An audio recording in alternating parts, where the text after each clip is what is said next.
इस कार्यक्रम के पुण्यार्जक हैं माता पिता श्रीमान रूपचंद जी जैन, श्रीमती कमला जैन, दिनेश जैन, रेखा जैन, दिवेश जैन, दिशा जैन, गंगवाल परिवार, प्रवासी मुंबई, निवासी ब्यावर।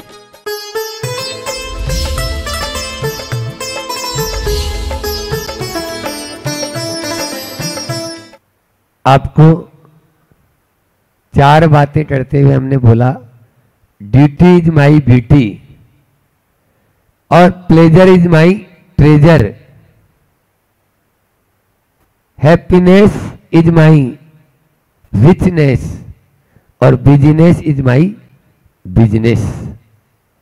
इन 4 बातों पर आपको इस बात से अवगत कराया कि वास्तव में हमारा कर्तव्य क्या है, वास्तव में आनंद कहाँ है, वास्तव में प्रसन्नता हैप्पीनेस कहाँ है और वास्तव में व्यस्तता कहाँ है।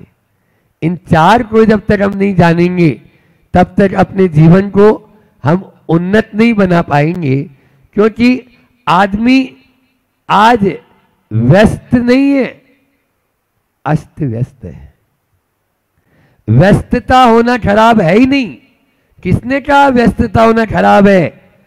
अरे व्यस्तता तो हम जैसी की व्यस्तता देखो, थोड़ी देर सोते हैं, खाना है तो बस थोड़ा बहुत आहार का समय देख लो, बाकी समय में अपने अंदर में।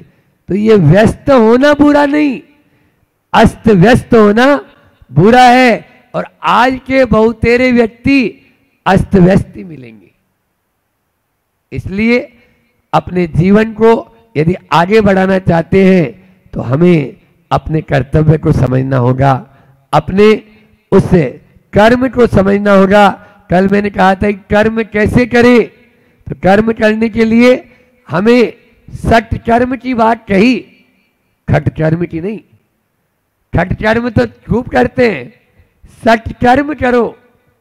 और वो 6 कर्म कल आपको बताया, कौन से? देव पूजा, गुरु उपासना, स्वाध्याय, संयम, तप और दान। ये 7 कर्म हैं। आप लोग पुण्यशाली हैं, पूर्व में ऐसा पुण्य किया तभी तो यहाँ पर सिद्ध चक्र महामंडल विधान में एलोरा में आकर वह सिद्ध चक्र विधान की रचना कर डाली। और उसमें भी यहाँ आने के बाद में भी वो और अधिक पुण्यशाली मानूंगा जिन्होंने अपना मंडल लेकर अपने मंडल पर वो पूजा आराधना यहाँ कर रहे हैं कि नहीं, हम अपना सिद्ध चक्र विधान यहाँ पर रचकर अपनी पूजा यहाँ पर समर्पित करेंगे। प्रभु चरणों की जो है चरणों में हम अपना अर्घ समर्पित करेंगे। ये निश्चित रूप से आप मान के चलिए, क्योंकि रहन सार में आचार्य कुंद भगवान ने बहुत अच्छा कहा, दानम पूया मुख्यम साव्य धम्मो न खवैया हुंती तेन विना, झाणत जायणम मुख्यम जयम धम्मे तेन विना तहा सोभी। अर्थ है यहाँ पर कि महाराज जी आपने तो बोल दिया प्राकृत में, अर्थ बता रहे हैं। अर्थ ये है कि दान और पूजा जो है उसके बिना श्रावट नहीं, और ध्यान और अध्ययन के बिना मुनि नहीं। यह यहाँ पर रहन सार में कह रहे हैं, दान और पूजा श्रावक का मुख्य कर्तव्य है। मुख्यम साव्य धम्मो और मुख्यम जय यति धम्मो झाणत झाणम, यानी ध्यान और अध्ययन, ये हमें ध्यान में रखना है। इसलिए पूजा को आप ऐसे केवल कोरा क्रियाकांड मत समझे और पूजा को रूटीन भी न समझे। पूजा हमारे जीवन रूपांतरण को करने वाली एक अनूठी क्रिया है। इसके माध्यम से हमारे जीवन में आमूल चूल परिवर्तन होता है। बस आध्यात्मिक भक्त बनकर पूजा करना है। इन 8 दिनों में आपको यहाँ पर पारंपरिक श्रद्धालु बनकर नहीं, रिपीट कर रहा हूं, आध्यात्मिक भक्त बनकर पूजा करो, पारंपरिक श्रद्धालु बनकर नहीं कि परंपरा से चले आ रही है, पिताजी करते थे, बाप दादा करते थे, सो हम भी कर रहे हैं। पूजा को सम्यक वर्धनी क्रिया कहा और इस पूजा के माध्यम से हम अपने सम्य दर्शन को निर्मल कर सकते हैं, हम अपने गुणों की अभिवृद्धि कर सकते हैं, हम अपनी जीवन शैली में परिवर्तन कर सकते हैं और अपनी सोच को बदल सकते हैं, सकारात्मक कर सकते हैं। बहुत अंतर आ जाता है। जो व्यक्ति अभिषेक पूजा आदि करता है उसके जीवन में आमूल चूल परिवर्तन हमने देखा। कई लोग ऐसे संपर्क में हैं। आशीष जैन एक युवा है, लड़का गया का, और उसने पूजा करना शुरू किया, पूजा का नियम लिया। पहले वह बात बात में थोड़ा झुंझला जाता था, स्टेशन फंस जाती थी, कपड़े की दुकान है उसकी, और एक बार ऐसा हुआ एक महिला कपड़ा लेकर गई। अब वह कपड़ा कुछ खराब सा निकला या जो भी, तो वो वापस लेकर आई और पता चला कि वो कपड़ा किसी दूसरी दुकान से ली थी। जब वह वापस लेकर आई तो उसने पहले तो ये सोचा कि ये कपड़ा अपना तो है नहीं दुकान का, तो लेकिन दूसरी दुकान का लगता है। लेकिन फिर भी उसे तुरंत लगा कि नहीं, ये महिला हर महीने अपने से 15-20 हज़ार का माल लेती है, इसको तोड़ना नहीं। और मात्र कपड़ा कितने का? 250 रुपये का। तो 250 रुपये कपड़े के पीछे अपन को ग्राहक खराब नहीं करना। उसने तुरंत लिया, डाला और दूसरा कपड़ा उठा के दे दिया। ये कमाल होता है पूजा का। जब पूजा करने लगता है आदमी तो उसके मस्तिष्क में तुरंत ही नकारात्मकता हावी न होकर सकारात्मकता हावी हो जाती है और वह उसके बारे में भी अच्छा सोचने लग जाता है। यह पूजा के माध्यम से होता है। आचार्य श्री जी तो कहते हैं अपने कर्तव्य को पहचानो। श्रावक के भी होते और मुनि के भी। तो मुनि का बता दिया, ध्यान और अध्ययन। इसी प्रकार से श्रावक का जो कर्तव्य है उसको पहचानना जरूरी है। जब तक नहीं पहचानेंगे तब तक हम कर्मों का सफाया नहीं कर सकते। वीरसेन स्वामी महाराज ने धवला जी में बहुत अच्छी पंक्तियां कही, बहुत ही बढ़िया बेजोड़ पंक्तियां हैं कि जिन कर्मों को हम ध्यान की विशुद्धि से भी नष्ट नहीं कर सकते, पूजा के माध्यम से, भक्ति के माध्यम से उनको दूर कर सकते हो।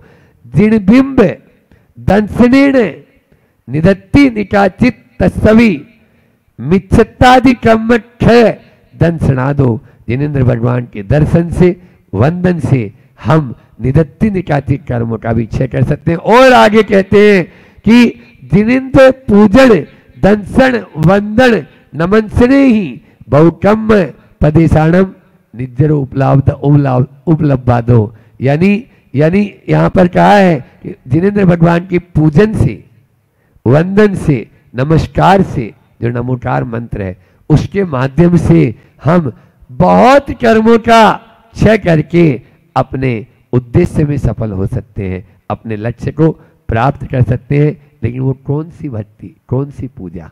यहाँ पर ये एक आज 4 बात है। पूज्य, पूजा, पूजक और पूजा का फल। रिपीट कर रहा हूं, पूज्य, पूजक, पूजा और पूजा का फल। हमें ये देखना है कि हमारे पूज्य कौन है, फिर हम जो पूजक हैं तो हमारी क्या भूमिका है, पूजा का फल क्या है और पूजा क्या है। आज उसी के बारे में थोड़ा सा आपके सामने रखना चाहता हूं कि अपन को सबसे पहले पूज्य कौन है? भक्तों की परीक्षा करने वाले बहुत सारे गुरु हुए, लेकिन गुरु की परीक्षा करने वाले, भगवान की परीक्षा करने वाले एकमात्र भक्त हुआ और वो थे आचार्य समंत भद्र स्वामी, जिन्होंने भगवान की परीक्षा की और एक ग्रंथ की रचना की, आप्त मीमांसा, आप्त परीक्षा। समझ में आ रहा है? वह आप्त मीमांसा या आप्त परीक्षा नामक जो ग्रंथ लिखा, उसमें उन्होंने भगवान को कहा कि भगवान, मैं तुम्हें इसलिए नमस्कार नहीं कर रहा हूं, आपको इसलिए नमस्कार नहीं कर रहा हूं कि आप जो है खूब आपका समोसन लगा है, खूब जनता आपकी भीड़ उमड़ रही है, खूब ठाट बाट आपका है, आप गगन में विहार कर लेते हैं, इसलिए मैं आपको नमस्कार नहीं कर रहा हूं।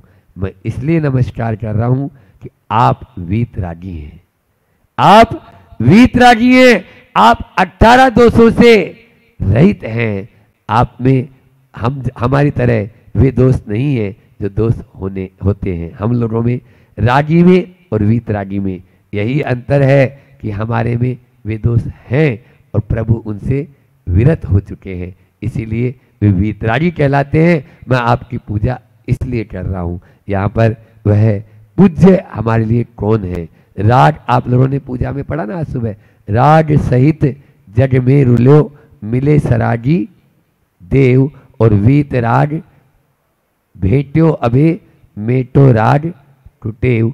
अनादिकाल से मैंने केवल सरागी देवी देवताओं की पूजन की और अपने संसार को बढ़ाता रहा। अब मैं ऐसा कुछ भी नहीं करूंगा, अब केवल वीतराग की मैं आराधना करूंगा। और उसके बाद में पूजक के लिए मैंने कहा कि पूजक कैसा, क्या उद्देश्य होना चाहिए पूजक का, पूजा करने वाला कैसे होनी चाहिए, बोलो लक्ष्य। अभी मैंने इसमें कहा आपको कि आध्यात्मिक जो है भक्त बनो, पारंपरिक श्रद्धालु नहीं। हमें अध्यात्म की ओर दृष्टि रखना है कि जैसे आप हैं वैसे ही हम बन जाएं। लेकिन क्या करें, मान लो यदि आप मंदिर में दर्शन कर रहे हो और मंदिर में दर्शन करते समय कोई आपको, जैसे आप मंदिर के दरवाजे पर पहुंचे, मंदिर के दर्शन के लिए जा रहे थे, मंदिर के दरवाजे पर पहुंचे और कोई आपको बोले, एक व्यक्ति अंदर मंदिर से बाहर निकल रहा था जो आपको 3-4 साल से पैसा नहीं दे रहा था, और वो कहे आप मेरे साथ घर चलो, 1 लाख रुपए जो आपका बकाया है वो मैं आपको दे देता हूँ। आप पहले मंदिर के अंदर घुसोगे या पहले उसके साथ जाओगे, बोलो। जो 1 लाख रुपए आपका 3-4 साल से नहीं आ रहा था वो देने के लिए बोल रहा है कि मेरे साथ चलो, मैं आपको 1 लाख रुपए दे देता हूँ, तो आप बोले भगवान कौन से भटके जा रहे हैं, पहले तो ये ले लो।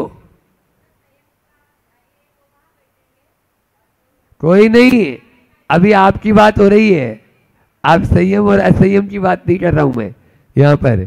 अभी तो जो सबकी दृष्टि एक ही तरफ, बस वो दिख रहा है ना, तो बोले भैया भगवान तो दर्शन तो अपन दिन भर ही कर लेंगे।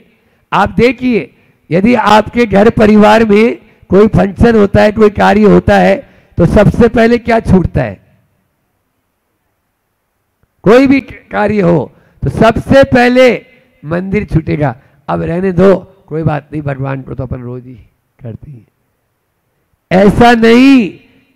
हाँ, ये बैठे हुए हैं काला परिवार, ऐसा आपको रखो कि नहीं, मंदिर के बिना हम कुछ नहीं करेंगे और सबसे पहले मंदिर में विधान करेंगे, फिर अन्य कार्य करेंगे। और जो मंदिर का रूटीन है उसको कोई भी, या मंदिर का जो नियमित क्रिया है उसको हम चेंज नहीं करेंगे। भोक्ता वालों को हमने देखा, और वाक्य में आप घर में मेहमान भी है तो नहीं, पहले हमारा विधान अच्छे से होना चाहिए। थोड़ा सा इंट मिला, विधान करना शुरू कर दिया।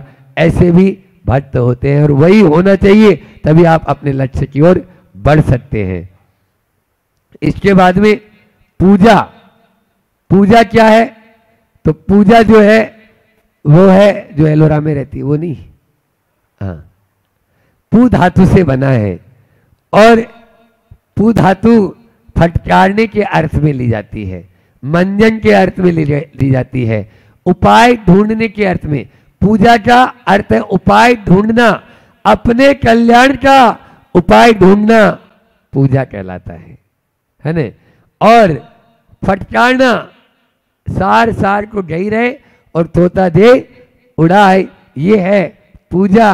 और पूजा का मतलब विवेक भी होता है, विवेक से काम करना, ये भी पूजा है। पूजा के कितने अंग होते हैं, बोलो। अब बताएंगे पाठशाला वाली काली जी, हाँ बोलो, ये तो लिखने में लगी हुई है। पूजा कितने अंग? 6 अंग। कौन कौन से? अभिषेक, आवाहन, स्थापन, सन्निधिकरण, पूजन और विसर्जन। ठीक है ना, ये 6 अंग। रिपीट कर रहा हूं, अभिषेक, आवाहन, स्थापन, सन्निधिकरण और पूजन और विसर्जन। अभिषेक के बिना पूजा अधूरी मानी जाती है। जिनको योग्यता है वो अभिषेक करते हैं और जिनको योग्यता नहीं है वो अभिषेक देते हैं। अभी अपन ने नंदीसर भट्टी में मैंने आपको बताया था अभिषेक प्रेक्षणिका देवों के यहाँ भी बनी हुई है। इसलिए जो अभिषेक जिनको नहीं करना है वो देखें, देखने का नियम लें, तब आपकी पूजा पूरी कहलाएगी। और फिर आप जो स्थापना करते हो उसमें स्थापना और आह्वानन, स्थापना और सन्निधिकरण ये तीनों करते हैं। और उसके बाद बोलो तो ये क्षुधा और विनाशनाय नहीं, ऐसा नहीं करना है, नहीं तो इसमें अपन को पूजा का पूरा फल नहीं मिलेगा।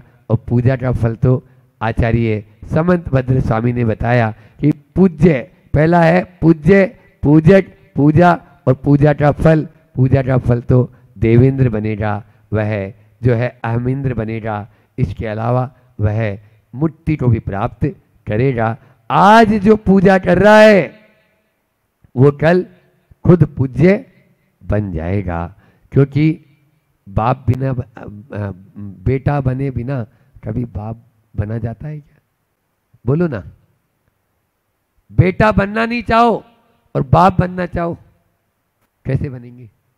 पहले बेटा तो बनो फिर बाप बनना। समझ आ रहा है? तो इसलिए पहले हमें पूजक बनना है, फिर पूज्य अपना आप बन जाएंगे। यही सबसे बड़ा पूजा का फल है कि तेरी पूजा करते करते हम तेरे जैसे ही हो गए, जो औरों को अपने समान कर दे। भगवान की पूजा जब करते हैं तो वो अपने समान ही उसको भी बना देते हैं। इससे बढ़िया और क्या हो सकता है?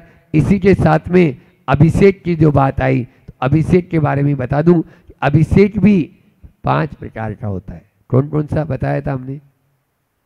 जन्माभिषेक, राज्याभिषेक, फिर दीक्षाभिषेक और जिनाभिषेक और देवाभिषेक। देवताओं के यहाँ जो अभिषेक होता है वो देवाभिषेक।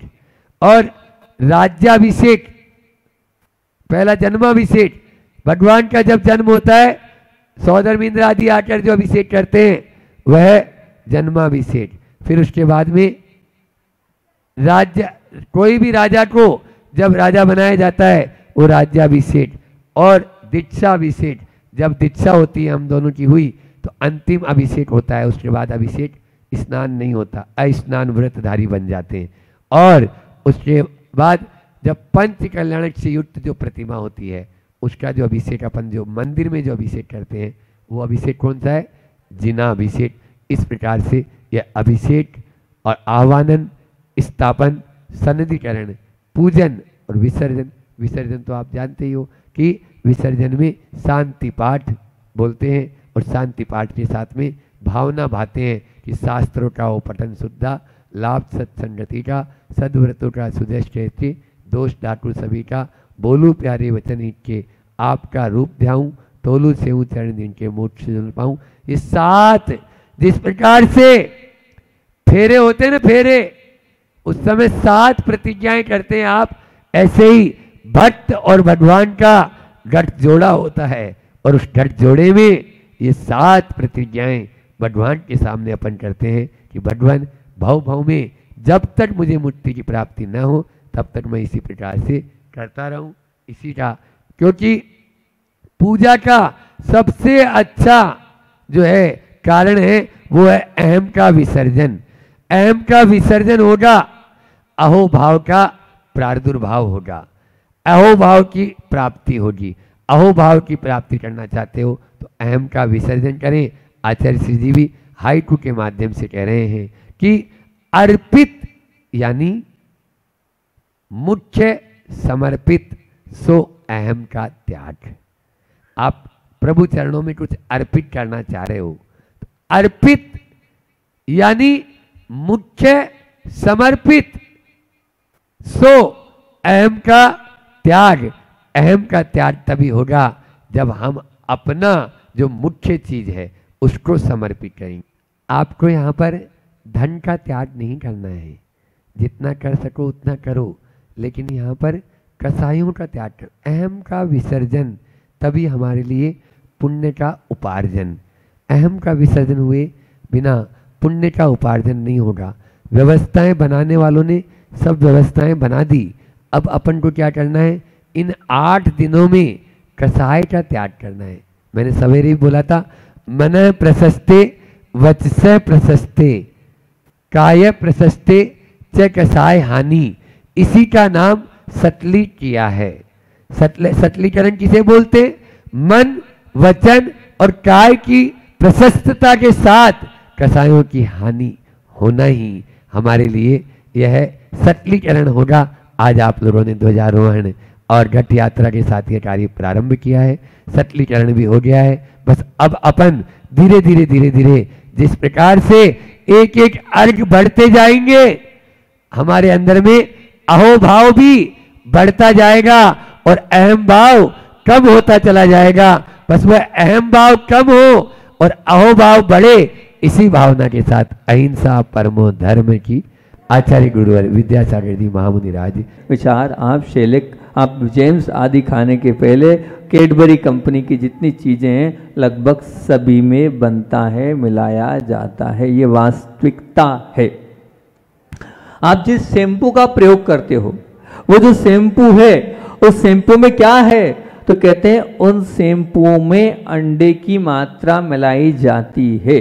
वो जो शैम्पू है उसके चिकनाहट करने के लिए उसके अंदर अंडे के अंदर जो तत्व होता है उस तत्व को मिलाया जाता है। ये तो ठीक है, कोई बात नहीं, अंडे का तत्व मिलाया जा रहा है इससे तो ठीक है, लेकिन उसमें और भी ऐसे पदार्थ मिलाए जाते हैं। तो अब उन पदार्थों को टेस्ट करने के लिए आपको बताएं, आपके उस टेस्ट के लिए वैज्ञानिक परीक्षण करने के लिए जो कंपनियां होती है, वो कंपनियां जो खरगोश होते हैं उन खरगोश की आंख में डालते हैं। आंख में इसलिए डालते हैं क्योंकि उनको परीक्षण करके बताना पड़ता है, तब उनको वहाँ पर परफेक्शन मिलता है।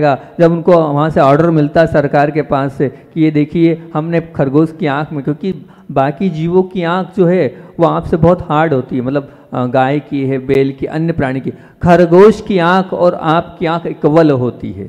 तो आपकी आंख से खरगोश की आंख को मिलाया जाता है। बोले देखो इससे नाजुक प्राणी, मनुष्य से नाजुक प्राणी खरगोश है, उसकी आंख में कुछ नहीं हुआ है। अब जब तक नहीं होता है तब तक प्रयोग किए जाते हैं और इस प्रकार से हजारों लाखों अंधे हो जाते हैं खरगोश आपके शैम्पू के परीक्षण में। परीक्षण भर में उनकी आंखें चली जाती है। जो शैम्पू लगा रहा है, ध्यान रखना आने वाले जन्मों में वो अंधा होगा। क्या होगा? अंधा होगा। जो शैम्पू का प्रयोग कर रहा है, ये वास्तविकता बोल रहा हूँ, टिट फॉर ट्रेड, जो बोया है वही काटोगे। जब आप शैम्पू का प्रयोग कर रहे हो और शैम्पू के माध्यम से हजारों जो खरगोश है वो अंधे हो रहे हैं, और अंधे तो हो रहे हैं, उनको इतनी तकलीफ होती है, ऐसा बताते हैं कि ऐसी पीड़ा का अनुभव होता है कि उससे वो कई बार तो अपनी जान भी गंवा देते हैं। अंधे तो हो ही गए उनकी तड़पन से, क्योंकि उनकी जो आँख है बहुत नाजुक होती है, बहुत नाजुक होती है। उस जैसे वो आँख में पहुँचता है तत्व, उनको कष्ट होने लग जाता है। तो इस प्रकार से परीक्षण के लिए उस शैम्पू को बनाते हैं, उस शैम्पू को करते हैं। फिर इसके बाद बोल रहे हैं silk oil powder. Silk oil मतलब क्या? तो बोले ये सिल्क ऑयल जो पाउडर है ये क्या काम आता है, कैसे बनता है? तो आपको बताएं, ये रेशम के कीड़ों को मारकर इसे बनाया जाता है। इसका प्रयोग का हम तो करते नहीं हैं, आप नहीं करते हैं, आप तो बहुत अच्छे हैं, आप नहीं करते हैं। हमने कहा आप करते हो, आप कर भी नहीं पाओगे। तो काय के लिए होता है? बोले जितनी भी क्रीम्स होती हैं और उस क्रीम्स के अंदर चमकाने के लिए, आपकी चमक धमक ज़्यादा दिखे, क्योंकि आपको चमकना है ना, आपको अपना स्वरूप अच्छा बताना है। तो आपके अपने अच्छे स्वरूप बताने के लिए ये जो है इसका पाउडर उन सब क्रीमों में डाला जा, जितनी भी कॉस्मेटिक्स आइटम हैं उन सब में, जितने भी शैम्पू हैं उनमें, जितने भी पाउडर हैं उनमें, जिनमें चमक लानी है, उस चमक के लिए रेशमी कीड़ों का वो पाउडर मिलाया जाता है। ये सब अंदर की बातें आप लोगों के बीच में रख रहा हूं और वास्तविकता है। आप कॉस्मेटिक आइटम यूज करते हैं तो इसीलिए हमने कहा था आप भले ही मेकअप नहीं करते हैं, लेकिन आप अगर मेकअप करवाते हैं, मेकअप का मार्गदर्शन देते हैं, तब भी ये मान के चलना आपको हिंसा का दोष तो आप कर नहीं रहे, करा तो रहे, अनुमोदना तो हो गई। वो अनुमोदना क्या है, इसलिए ऐसा काम क्यों करना, ऐसी बड़ी मुश्किल से तो मनुष्य पर्याय मिली है, उस मनुष्य पर्याय में ऐसा नहीं, ऐसी रोटी हमें नहीं चाहिए। ऐसे पाप का कार्य करके हम अपने उदर का पोषण नहीं करना चाहते हैं। तो ध्यान रखना, इस प्रकार से जितने शैम्पू हैं, जितने कॉस्मेटिक हैं, जितने पाउडर हैं, जितने क्रीम हैं, सब में ये मिलता चला जाता है। दीपक भाई को हंसी आ रही है, फ़ोन करके बता देना सब कुछ, है ना। बोला महाराज जी ये प्रवचन सुना देना, ये वाला प्रवचन तुम रिकॉर्ड तो है तुम्हारे पास, भेज देना, सुन लो, बोल, है ना। फिर उसके बाद आती है बारी सोने व चांदी के वर्क।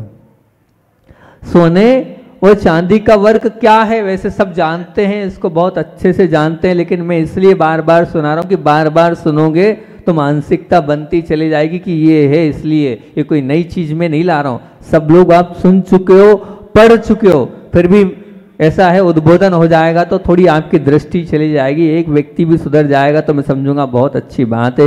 वो सोने और चांदी का वर्क बनता कैसा है, तो कहते हैं सोने और चांदी के वर्क को बनाने के लिए वो उसकी पत्ती को बनाने गाय या भैंस की ताजा आंत, क्या बोली, ताजा आंत, आंत चाहिए कैसी, ताजा मतलब तुरंत मारो और तुरंत उनकी आंतें निकालो और उन आंतों में रख कर कूट कर ये चांदी और सोने का वर्क तैयार किया जाता है। ये चांदी और सोने का वर्क जो मिठाइयों पर रहता है, वो जो सोने का वर्क जो मिठाइयों पर रहता है, वो सब कुछ इस प्रकार से तैयार किया जाता है। आप देखना वो मीठी सुपारी होती है, उस मीठी सुपारी पर हमने तो देखा था, अब आप आती कि नहीं बचपन में, हम मीठी सुपारी पर सफ़ेद सफ़ेद वो वर्क रहता था।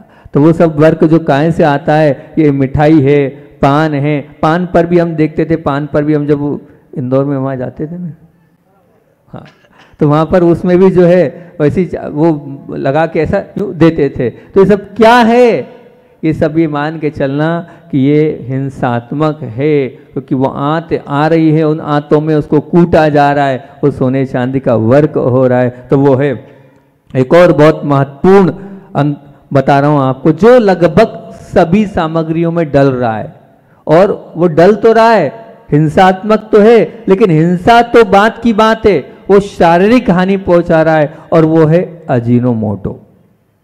ये अजीनोमोटो आप समझना क्या है, ये अजीनोमोटो का मतलब क्या है। ये अजीनोमोटो जो है एक प्रकार का नमक है, एक प्रकार का नमक है। ये अजीनोमोटो जो है कहते हैं कि ये शाकाहारी है अजीनोमोटो, ऐसा बोलते हैं, सभी लोग बोलते हैं, पर मैं आपके सामने इसकी वास्तविकता रख देता हूँ अजीनोमोटो, क्योंकि कल भैया जी ने बोला नहीं नहीं महाराज जी ऐसा नहीं है, तो बता रहा हूँ बहुत अच्छी बात है कि इसकी खोज जापान में डॉक्टर जो कुकुने, उन्होंने इसकी जो है जांच करी थी, और वो सन 1908 में ये आया था, जो आपको अजीनोमोटो पाउडर के विषय में बता रहा हूँ। और जब ये आया था तो ये निश्चित तौर से एक प्रकार की समुद्र में घास होती थी, उस घास से बनाया जाता था। अब जब ये आया तो आने के बाद हुआ ये कि ये हुआ तो ठीक, बहुत अच्छी बात है, और इसकी फिर सरकार ने परमिशन भी दी, लेकिन ये वनस्पति प्रोटीन कब तक रहा, जब तक वो घास रही तब तक। 1909 से 1962 तक बिल्कुल वैसे ही बना, और फिर उसके बाद क्या हुआ, फिर कुछ ऐसे पदार्थों के माध्यम से इसको बनाया गया, वो 1962 से 1973 तक बनाया गया, एक्सट्रोलाइटिस रासायनिक पदार्थ के संश्लेषण से बनाया गया। अब वो भी नहीं बचा, फिर इसके बाद क्या हुआ, अब वर्तमान में अजीनोमोटो इन चीजों से नहीं बनता है। काहे से बनता है, क्योंकि वो पदार्थ इतने महंगे हैं और अजीनोमोटो बहुत सस्ता है। वो पदार्थ महंगे होने के कारण उनको निकालना लाना बहुत महंगा होता है। तो अब वो काहे से बनते हैं, तो वो बनते हैं दो प्रकार से बनते हैं। दो प्रकार से मतलब कैसे, जीवों के उन लोथड़ों को सड़ाया जाता है, मदिरा सिरका चॉकलेट आदि जैसे बनाए जाते हैं उस प्रकार से एक, और दूसरा बनता है मछली के शरीर को, उस मछली के शरीर में से ऐसा एक तत्व निकलता है, उस तत्व के माध्यम से उसे अजीनोमोटो को बनाया जाता है। और ये अजीनोमोटो आपके प्रत्येक, आपके जितने भी डब्बा पैक आइटम्स हैं उनमें मिलता है। ये स्वाद को बढ़ाने के लिए बनाया जाता है, लेकिन इससे शारीरिक नुकसान बहुत सारे हैं। बहुत सारे से शारीरिक नुकसान है। इससे जो माइग्रेन हो रहा है इसी से हो रहा है, सूजन आ रही इसी से आ रही है, अस्थमा आ रहा इसी से आ रहा है, थकान आ रही है, मछली आ रही है, डिप्रेशन में आ रहा है इसी से आ रही है। प्रयोगशाला में प्रस्तुत रिपोर्ट्स बता रहा हूं, आप शोध में पाया गया MCSG की जो रिपोर्ट्स है उसमें कहा गया है कि जो ग्रंथियों से संबंधित जो आ रहे हैं एंडोक्राइनल बीमारी है इसी से हो रही है। ओबेसिटी, मोटापा, एलर्जीज, जितनी बीमारी हो रही, एंजाइटी, सब इससे, पैरालिसिस की बीमारी का प्रमुख कारण बताया अजीनोमोटो। पैरालिसिस जिनको हो रहा है, आप देखें उनके जो सूजन में त्वचा पे जो सूजन आ रही है, वो शरीर में जो पानी की कमी हो रही है, वो सब इससे होते जा रहे हैं। और अधिकतर खतरनाक बीमारियां इस वजह से हो रही है। और बच्चों के लिए जो सिर दर्द हो रहा है इस अजीनोमोटो के कारण हो रहा है। और महिलाओं के लिए जो आज बांझपना आ रहा है उसमें इसकी सबसे ज़्यादा प्रमुखता बताई गई है। अजीनोमोटो बहुत खतरनाक है, अनेक प्रकार की बीमारियों का कारण है, अनेक प्रकार से यह आपके जीवन में खतरा लेके आ रहा है। लेकिन हर पदार्थ में अजीनोमोटो मिला हुआ है। ये शोध से आप कहोगे तो मैं आपके सामने पूरा रख दूंगा, क्योंकि इसको खा तो आप सब रहे हो, हर चीज़ में वो मिला हुआ है और हर चीज़ में मिला है और आप मिला भी रहे हो और खुद भी उसको बना रहे हो। जितनी भी आपकी पिज्ज़ा है, बर्गर है, चाउमीन है, सब में अजीनोमोटो मिला है। कोई भी शादी, कोई भी पार्टी जहाँ होती है, अजीनोमोटो के उपयोग के बिना भोजन बनता ही नहीं है। अगर बीमारियों से दूर होना है, कि आचार्य भगवान का क्या अनुशासन था, बचपन से ही उन्होंने अपने आप को अनुशासित करा था और वो बचपन में ही हर कक्षा में प्रथम आते थे। कभी भी अपने जीवन में उन्होंने द्वितीय स्थान प्राप्त नहीं किया और जब प्रथम आए तो उनको लीडरशिप दी गई और जब लीडरशिप दी गई तो विद्यार्थियों की हाजिरी लगाने का काम उनका होता था। जब शिक्षक नहीं होते थे तो विद्यार्थियों को संभालने का काम उनका होता था। और ऐसा कहते हैं उस समय सफाई की बारी की टोली चलती थी तो वो सफाई करवाते थे। उस समय जो है टाइल्स नहीं होती थी, लीपने वाला काम होता था तो वो सब कुछ करवाते थे। और साथ साथ में ऐसा नहीं विद्यालय में ही हो, वहीं नहीं, घर में भी पूरी तरीके से सबको अनुशासित रखने का कार्य उनका होता था। कभी भी उनकी शिकायत उनके लिए कभी उनके घर पर नहीं पूछी कि इनने ऐसा किया है, उनने ऐसा किया।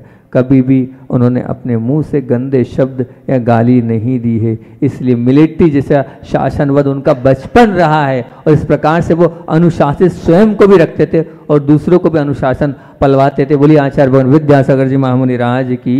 भगवान बनना है, भगवान के बाजू में बैठना है, तीर्थंकर बनना है, तीर्थंकर बनने की हैसियत को अपने अंदर आत्मसात करना है, इसकी चर्चा चल रही है। और तीसरी भावना 16 कारण की निरतिचारशीलवतों का पालन, उस पर चर्चा चल रही है और उस पर जो अलग अलग बिंदुओं बनाए हमने। तीर्थंकर बनना है तो हिंसा का तांडव हटाना होगा, तीर्थंकर बनना है तो झूठ का वमन करना होगा, तीर्थंकर बनना है तो चोरी का दामन छोड़ना होगा, तीर्थंकर बनना है तो कुशील का जाल तोड़ना होगा, तीर्थंकर बनना है तो परिग्रह का आग्रह छोड़ना होगा, तीर्थंकर बनना है तो जीवन को निर्दोष बनाना होगा और तीर्थंकर बनना है तो सप्तशील की ओर मुड़ना होगा और अंतिम में तीर्थंकर बनना है तो अष्ट प्रातिहारों की ओर झुकना होगा। उसमें प्रथम बिंदु अपना चल रहा है कौन सा? हिंसा के ऊपर चल रहा है। हिंसा का तांडव नृत्य बंद करना है और हिंसा के तांडव नृत्य में आपसे कल अपन ने बात करी थी जेम की असलियत रखी थी कि जेम क्या है, वो किससे बनता है और वो जेम आपको बताया था ना जिलेटिन से बनता है। जिलेटिन मतलब क्या? मृत जानवरों की हड्डियों को उबाला जाता है, उससे जेम बनता है। जो जानवर होते हैं वो उनके रेशे उनकी त्वचा से वो जेम उबाल कर जो जिलेटिन बनाया जाता है उससे जेम बनता है। और फिर आज सॉस की बात करी थी, वो सॉस किससे बनता है? तो मछली का नाम बताता, एक कोविल नामक छोटी छोटी मछलियाँ होती हैं जो सागर के समुद्र के पास आती है और वो जा नहीं पाती है, उन मछलियों का चूर्ण उसमें मिलाया जाता है। फिर उसके बाद अब मैंने शेलक की बात करी थी आपसे। शेलक मतलब क्या है, वो कैसे बनता है। 333 ग्राम शेलक में 1 लाख लगभग कीड़ों की जान जाती है। वो कीड़ों को मारा जाता है। इसका प्रयोग कहाँ कहाँ होता है, तो बताया था कैडबरी कंपनी की जितनी टॉफ़ीज़ हैं उन सब में इसका प्रयोग होता है। यह मान के चलना आप, और भी नोटिस आज जो कंपनी है उसमें होता है। शैम्पू की बात भी कल आप लोगों के बीच में रखी थी कि उस शैम्पू है उसमें क्या मिलाया जाता है, अंडा मिलाया जाता है। और वो तो ठीक है, अंडा तो मिला दिया, लेकिन उसके परीक्षण के लिए हजारों खरगोशों को अंधा होना पड़ता है, अपनी जान देनी पड़ती है, क्योंकि चेक करने के लिए, परीक्षण के लिए वो खरगोश की आँख के माध्यम से उसको चेक किया था। फिर आपसे कल बात करी थी सिल्क आयल पाउडर की बात करी थी। सिल्क आयल पाउडर क्या है, रेशम के कीड़ों को मारकर एक पाउडर सिल्क आयल बनाया जाता है। काय में आता है, तो उसमें स्पष्ट आया था कि चमकाने वाले जितने कॉस्मेटिक हैं उन सब कॉस्मेटिक पदार्थों में, शैम्पू में, पाउडर में इससे मिलाया जाता है। इसे मिलाकर आप अपनी चमक, हजारों जीवों को मारकर आप अपनी चेहरे की चमक को प्राप्त करते हैं। सोने चांदी के वर्क की बात भी मैंने आप लोगों के बीच में करी थी कि सोना चांदी क्या है। वो ताजी गाय की आंतों में उनको कूटा जाता है, और फिर अजीनोमोटो, इस पर मैंने चर्चा आपसे करी थी। अंत में वह अजीनोमोटो जिसे आप बड़े चाव से खा रहे हैं, वो नमकीन जो स्वाद छिपाने के लिए और स्वाद बनाने के लिए प्रत्येक डब्बा बंद चीज़ों में वो है। चाहे सैंडविच ले लो, चाहे बर्गर ले लो, चाहे पिज्ज़ा ले लो, चाहे मैंगो ले लो, चाहे चिप्स ले लो, चाहे पराठा ले लो, चाहे कुलचा ले लो, चाहे आप डबल रोटी ले लो, चाउमीन्स ले लो, नूडल्स ले लो, टोस्ट ले लो, बेकरी के जितने प्रोडक्ट्स हैं अजीनोमोटो के बिना नहीं बनते हैं। और अजीनोमोटो शुद्ध मांसाहार है, 2 प्रकार से बनाया जाता है। एक तो वो जो मछलियों को कूटकर पाउडर बनाकर उसको बनाया जाता है, दूसरा जीवों के जो अवशेष होते हैं उनको जिस प्रकार से शराब सड़ाई जाती है उस प्रकार से सड़ा कर बनाया था। दोनों तरीके आप लोगों के बीच में रखे थे। बहुत सोचना चाहिए आपको अजीनोमोटो के विषय में। और मैंने कहा भी था कि बहुत सारी बीमारियां, पैरालिसिस, मिर्गी की शिकायतें इससे आ रही है, आप सचेत हो जाएं। आपके शरीर में पानी की कमी वो करता है अजीनोमोटो, क्योंकि वो बहुत गर्म होता है। चेहरे की सूजन, त्वचा की जितने खिंचाव महसूस होते हैं, जितने साइड इफेक्ट होते हैं, अजीनोमोटो उसमें प्रमुख कारण है। पेट के निचले भाग में जो दर्द, उल्टी आना, ये शिकायतें, डायरिया होना, ये सब उसके दुष्प्रभाव हैं। सिर दर्द होना, पसीना आना, चक्कर आना आम बात है इसके लिए। और सबसे बड़ी हानिकारक तो बच्चों के लिए बताया था कि बच्चों में आज जो सिर दर्द हो रहा है वो बच्चों के सिर दर्द कारण अजीनोमोटो है। और अजीनोमोटो के सेवन से महिलाओं में बांझपन आ रहा है। अजीनोमोटो के लिए ध्यान रखना, जो गर्भवती महिलाएं उनको सबसे ज़्यादा खतरा अजीनोमोटो से है।